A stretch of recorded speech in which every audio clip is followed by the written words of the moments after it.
Welcome to the All the Stuff podcast, where we jam about money, clutter, and food, and the real stuff under this stuff. Join me, Lisa Carpenter, your resident food coach, along with my co-hosts, money coach Jen Turrell and clutter coach Lisa Sharp, as we help you release what's weighing you down and heal your relationship with food, money, and clutter from the inside out.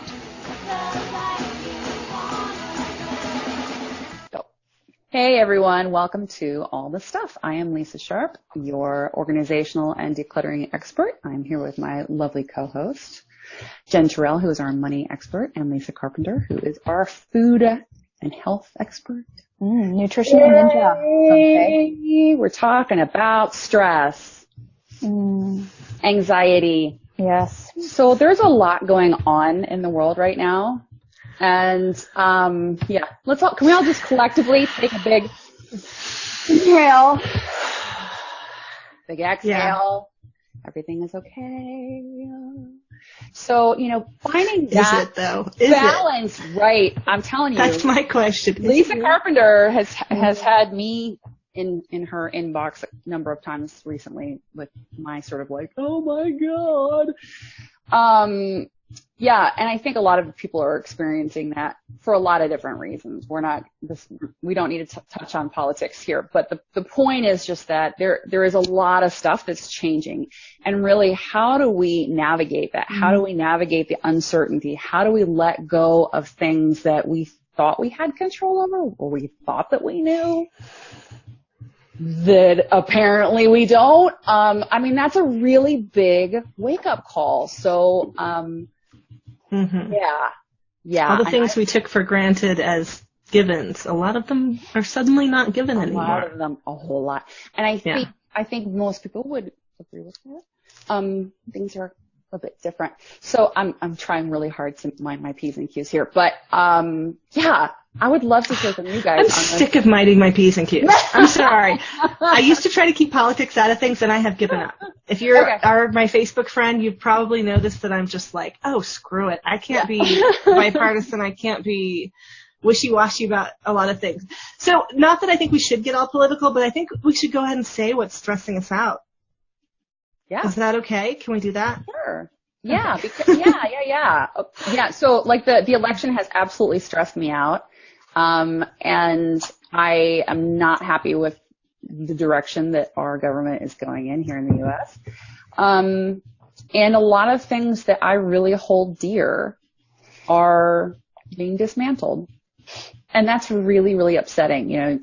Remember my background is in social work and political science. This is like my thing. And to see, people potentially being hurt en masse is really hard. It is so hard to watch, to witness, to be a part of. So for me personally, I've really struggled with finding the balance between being informed, wanting to know what's going on, wanting to do my part as a U.S. citizen, and not losing my ever-loving freaking mind. And my self-care over the weekend was to go through my Facebook feed and just unfollow, unlike, like a million different things, because it's always my inclination to research. It's, my librarian background. Library science, yeah. Like, I want to know, I want to get into something. If something's going on, I really want to dive deep into it. But, I was, subscribing to a million different things, and I'm already a pretty well-informed person. But it was absolutely taking me under. And I started realizing that, like, I was walking around just like, feeling like I was about to pop out of my skin. And, Lisa, we were just chatting about this before we hit record about she's doing some stuff with her debt, and how that sort of free-floating anxiety of a really massive change, and one that maybe you hadn't anticipated, or that you've anticipated for a long time, and it's actually come to fruition. Good or bad, those things can really send us into a tailspin. It's really, I think it goes from, well, Lisa would say, self-care is always non-negotiable. Mm-hmm. I would say that it is absolutely imperative when we're dealing with these sort of levels of stress, you know, whether it's what's happening in the world at large or what's happening to us personally, you know, really, like, instead of, honestly, the last 2 weeks, I keep thinking about people who are battling addiction and how difficult it would be for people who are really triggered by what's going on in the world to not relapse, to not go back to comfort, because I have eaten my share of Cheetos and subs and wine because those are my comfort things, and my house is super clean. My house is like really hyper organized at this point because that's one of my default behaviors, is to like really, really get my physical space under control because it makes me feel more grounded and a little happier. But anyway, I'd love to hear from you guys. How are you guys dealing with what's going on, and just anxiety in general? How do you guys deal with that when the shit hits the fan? I have an interesting perspective on this because, well, I'm not a U.S. citizen. I'm Canadian, so I'm kind of standing back and watching with all the of this. lovely Prime Minister, right? I know, who rocks. I know he's. Yep. We have our problems here though too, but I'm standing and watching this, and this is a really interesting time of year for me, and it's really interesting that this is being brought up. And I was going to talk about my debt and how I'm kind of floating around, but, you know, I've shared a lot about my journey through addiction, not me personally, but my husband. And January 31st was actually 5 years ago that he went into recovery. And you want to talk about losing control, right? So you guys are talking about what's going on in your country. This was happening in my house, right? So off he went, and I was left with my 6-month-old son, my preteen boys, and a lot of WTF moments and lack of control, not knowing what I could do, what I couldn't do, and not having a say. Like I didn't have a say. I didn't have a say in any of it. And it was a very painful process of learning to let go and surrender and trust. My entire relationship is built on this foundation of faith in myself, faith in him, faith in the universe, because I spent a tremendous amount of time stripping down myself and knowing what I need to do to feel good, what I need to feel grounded. This is why self-care is non-negotiable for me, and why it's so non-negotiable for everybody else, because when you cannot control anything else going on in the world, you 110% have control over how you think and feel about yourself, how you feed your body, what are you doing to take care of you. So even with the election stuff, I had to take Facebook off my phone, and it's not that I don't want to know. It's that it was impacting me on such a deep emotional level. And what I found was we have, and this may not be a popular opinion, but we can't have this perspective that one group is right and one group is wrong. It's not possible. Everybody has a perspective, and we may not share somebody else's perspective, but that doesn't necessarily make it wrong. There's validity on both sides, right? Like at the end of the day, everybody thinks they're doing the best for your country, right or wrong. And it's really hard to watch, because now it's become, I see this kind of almost shaming. If you're not on this side, we're going to shame you. If you're not on this side, we're going to shame you. Yep. And at the end of the day, we're all just trying to lead, you know, healthy lives. So it's important to speak your mind and voice your opinions and have your say, and really take care of you and understand what you can. Like, who was it that I was saying this to? Like, some of the biggest change makers in the world were not the ones that were out with their signs and screaming at the top of their lungs. They were, you know, the people that were behind the scenes and hidden, that were making dramatic change. It's a different world nowadays too. We've got social media, so things move at a different pace. There's different messages. It's like, what's true? What isn't true? Oh my God, I can't even keep up. Fact checkers, do they exist anymore? I don't know. Like, it's just so much. But, you know, the reason I brought up my husband and his recovery is because, you know, when all of that happened, I thought that my life was over. I didn't know what was going to happen. I didn't know what was going to happen with my family, with me, with my business. And in the process of doing my work, focusing on how I could take better care of myself, and how I needed to show up for myself in a different way, and what I needed to learn to let go of, and what surrender really meant, here we are 5 years later, and we're living a life I couldn't have even imagined then. So I don't know what is going to transpire over the next 4 or 5 years in the world, but I come from a perspective of believing that the shit needs to rise to the surface in order for us to see it, feel it, to heal it, and to let it go. Change needed to happen. So like it or not, right? Like my hubby could have kept using for another God knows how long, but eventually in order for us to have the life we have, the change had to happen. He had to go away. I had to deal with my stuff. Like it was ugly, it was messy, it was painful, and now things are totally different. And that's how I find my peace through all the discord that's going on in the world today. It's this unshakable faith that everything is really happening the way it's supposed to, so that things can truly change. Not just like, oh, we're pretending it's changed. Like if I don't see you drinking or doing drugs, then it's not really happening, right? Because that's what was going on. I wasn't seeing it, so it's not really happening. I'm just being blind to it. It was right in front of my face the whole time. I was unable and unwilling to see it. All this stuff that's going on, it's always been there, and it needs to come up. But it sucks. It sucks when you're eating the shit sandwich. Like, you can't there's no way to go around it, go through it. I remember sitting in my therapy groups going like, when is this going to feel better? Like, when am I going to stop crying? When am I going to stop feeling angry? When am I going to feel like I have my life back? When am I going to feel like I have control over anything?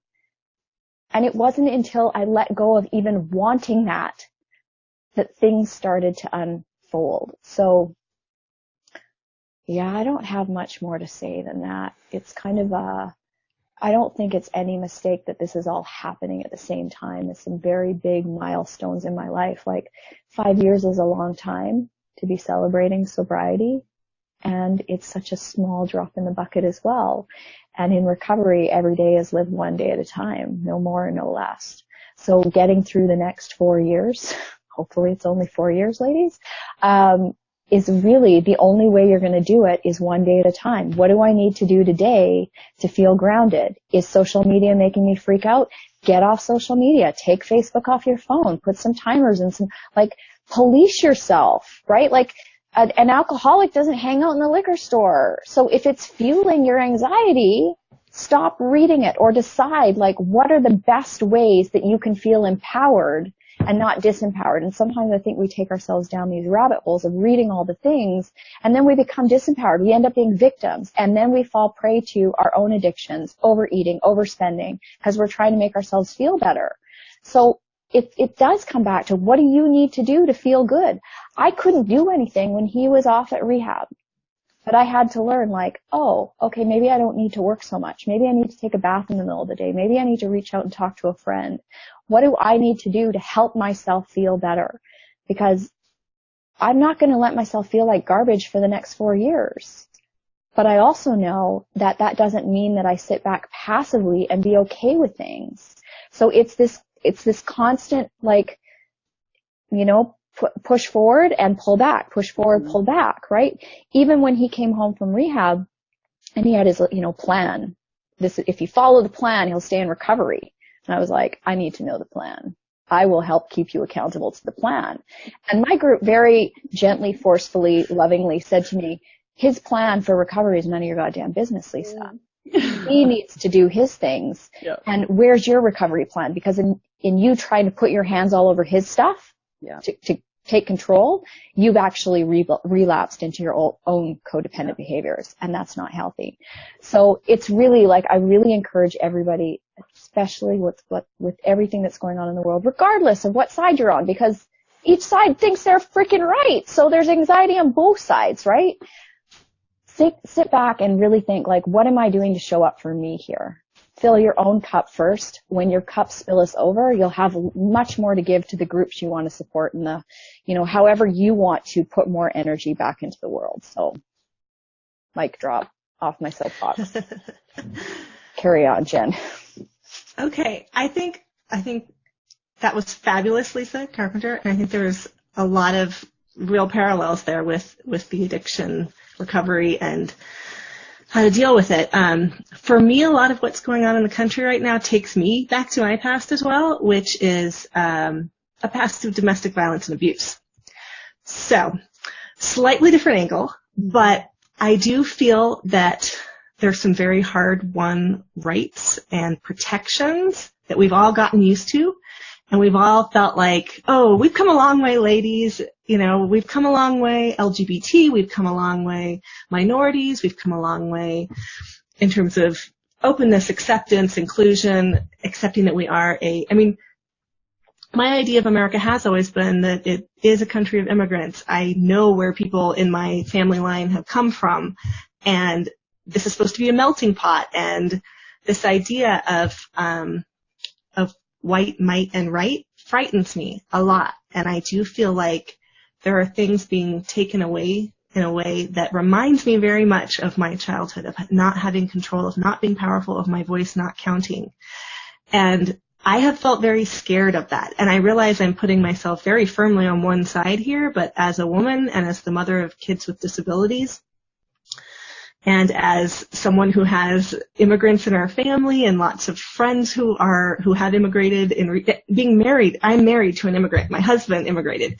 Yes, he's the right kind of immigrant, the easy one who probably won't get stopped. I mean, we're planning on visiting his family this spring, and we did have a moment of being like, oh, well, if they can stop those green card holders, I mean, we have the privilege of thinking he probably won't be stopped and detained and not let back in because he's white and he's British and he speaks English and he, doesn't have any religion, much less a religion that's being targeted and persecuted right now.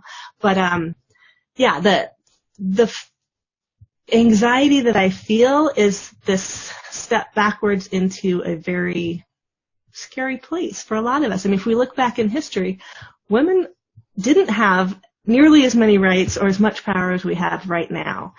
Even with some of the things going on, we look at the marches that happened.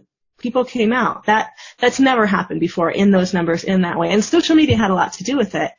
And I did get really whipped up into a frenzy over all of that stuff. And part of me feels like we do need to have a no broken window policy as we move forward with this administration and what's happening, because every window that gets broken and not fixed is, I feel like we do need to push back on every step that's eroding our rights.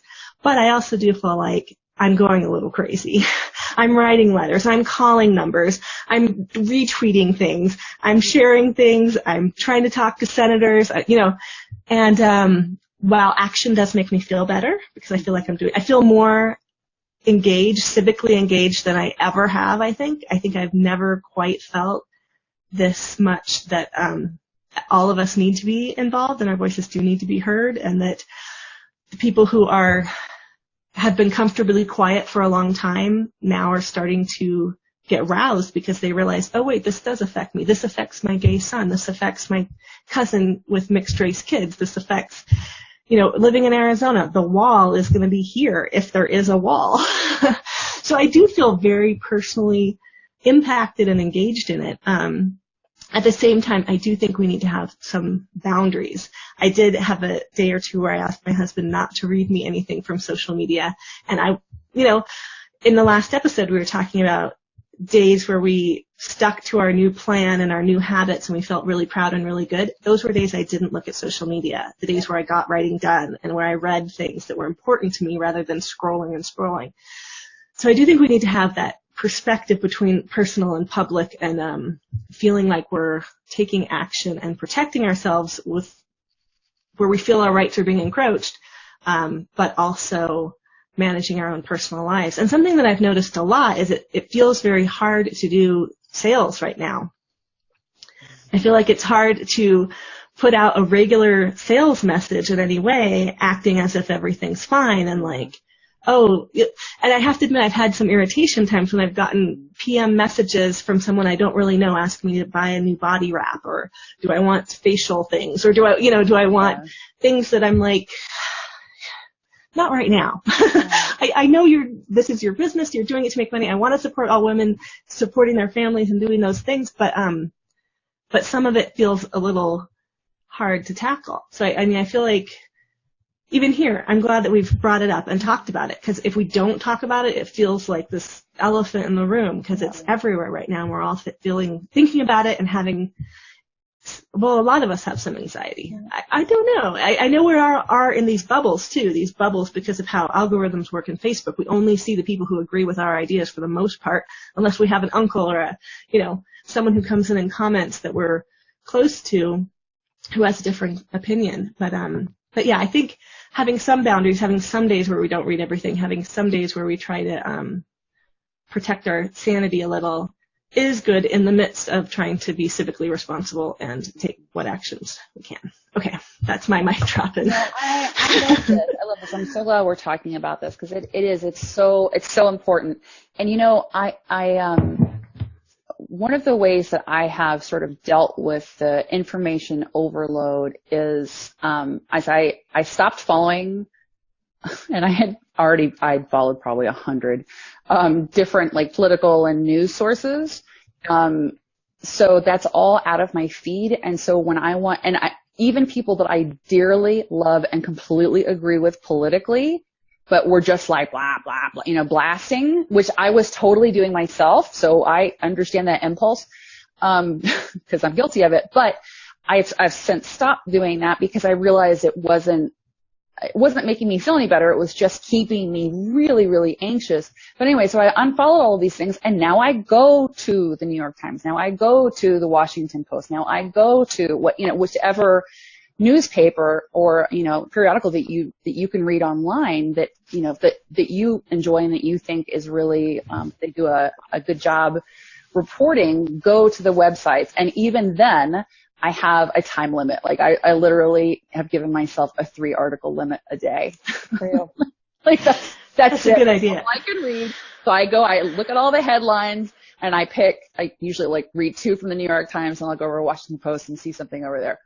And that's really helped my anxiety level. And my husband he's also a political hound, political junkie, news junkie.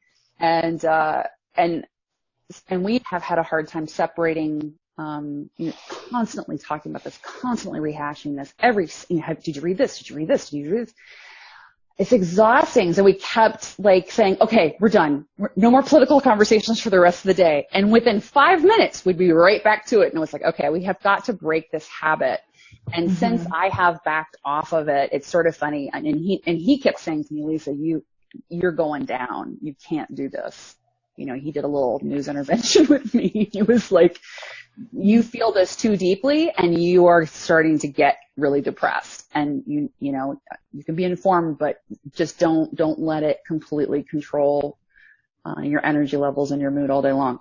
So, but even with really curtailing what my intake is, we're still having conversations, and I know as much as he does. So I'm like, I feel sort of vindicated. I'm like, all right, I didn't need to read 30 articles on this. I could just read the 3. And I pretty much need, I know what I need to know. And then, and I'll take action on those things, but really just spending like 10 minutes taking the action, calling the senators, calling, or emailing or writing or whatever, and not having that be like this whole, it's just sort of like you brush your teeth, you take a shower, you call your senator, and then you get on with life, it's like, I you have to live. I think it's important to say, because this is what happened for me around 9/11.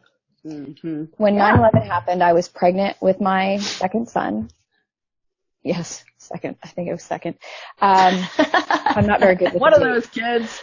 But I remember. You remember 9/11 more than which pregnancy? I remember. I know, right? I remember watching the news over and over and over and over and everything, because I felt so guilty that I had the luxury of turning it off when people's lives had been devastated. And I was just so like, how did this happen? Like, it was so surreal. And I'm sure you guys remember it as well as I did.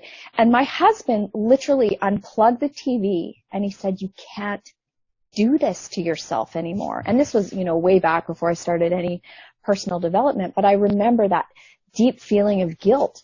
And I'm wondering how many people are experiencing that. Like, they see all the shifts going on in your country, and there's this sense of guilt, like, I have to know, I need to know all the things, I've got to be poised and ready to take up the fight. Sometimes we have to just trust that we know that you'll know when you need to rise up and really push back. And you cannot drown yourself in every detail. Like, and that's the hardest thing, is when you are empathetic, when you really, like Jen said, you know, like Canada is very much like the US, maybe even more so, like, hello, diversity, like, come here, right?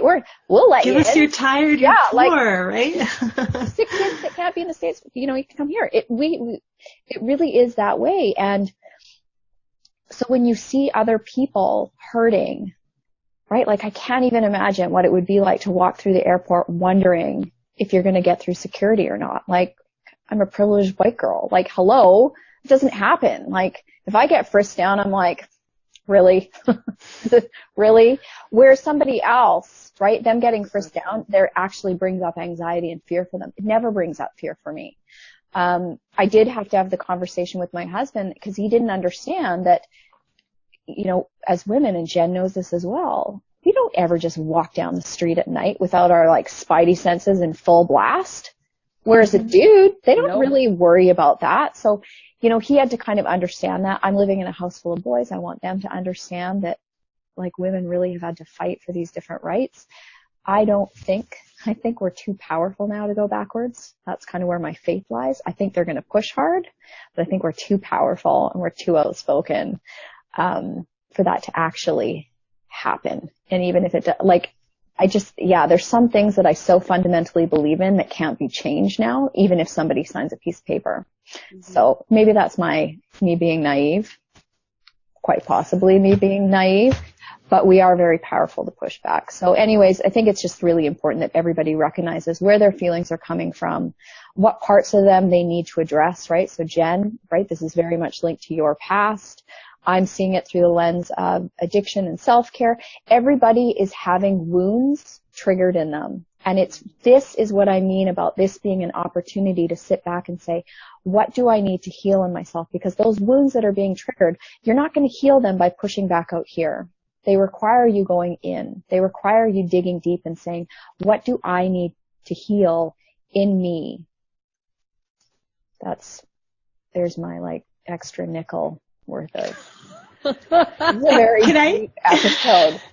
Yeah. Can I add one more thing, and that's helped me a bit, is actually political comedians have helped me. Yes. Yeah.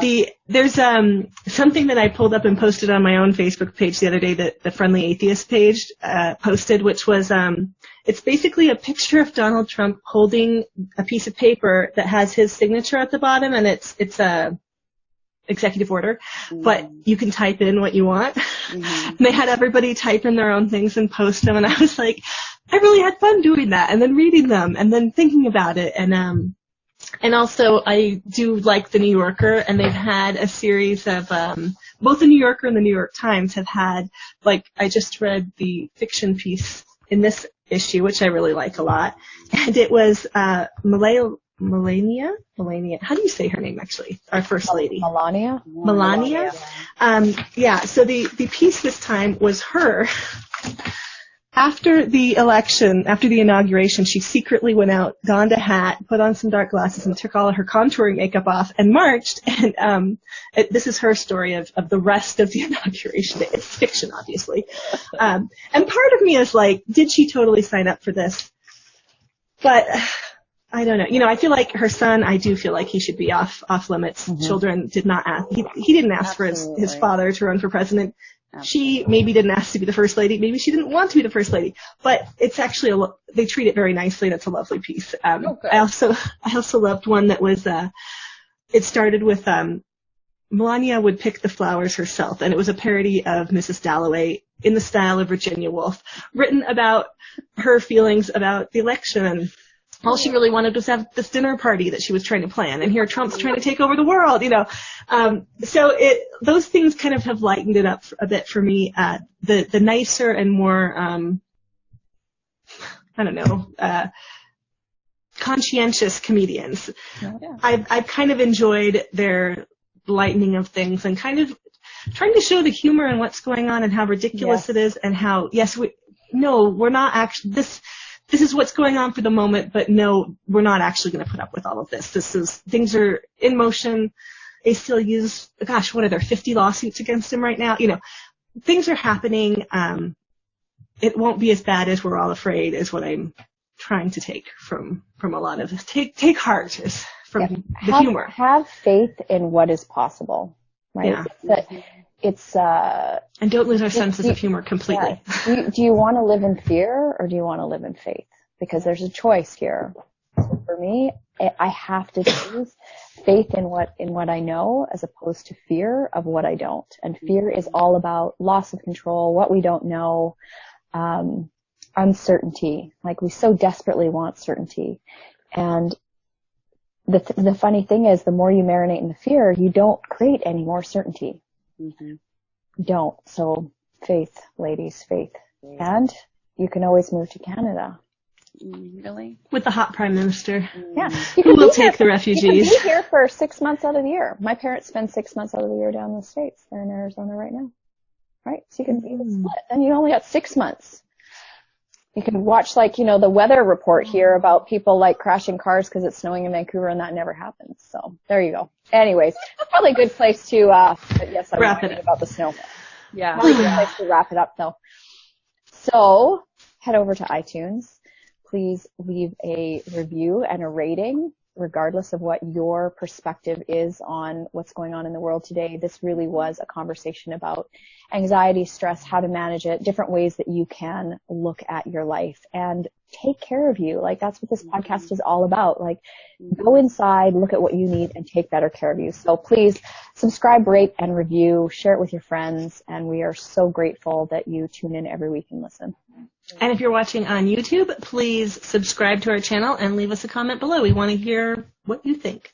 Mm-hmm. And come over to our private Facebook group, where we will continue the conversation, as always, and love to hear your opinions. Thank you for joining us this week. We really appreciate it. Thank you guys for this wonderful conversation. I hope that it is of benefit to many. And take care. Bye. See you on the next episode.